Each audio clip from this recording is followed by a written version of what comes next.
చప్పుడు మీ బహుజన 9 న్యూస్. బోధించు, సమీకరించు, పోరాడు. ఖమ్మం జిల్లా పెనుబల్లి మండలం కుప్పెనకుంట్ల పరిధిలో కాంగ్రెస్ పార్టీ నాయకులు ఉపాధి హామీ కూలీలను కలుసుకుని ఖమ్మం పార్లమెంటు కాంగ్రెస్ పార్టీ అభ్యర్థి రామసహాయం రఘురాం రెడ్డిని గెలిపించాలని కోరుతూ ఉపాధి హామీ కూలీలకు మజ్జిగ ప్యాకెట్లు పంపిణీ చేయడం జరిగింది.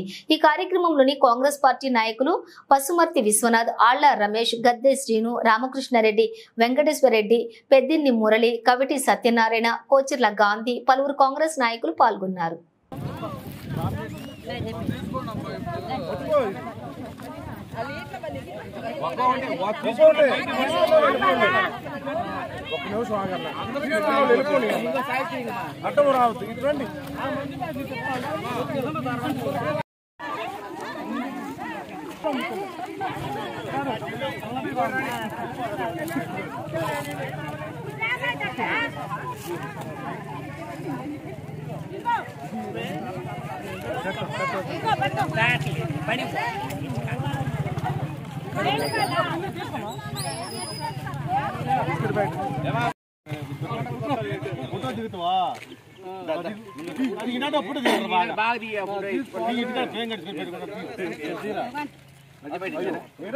మా ముందే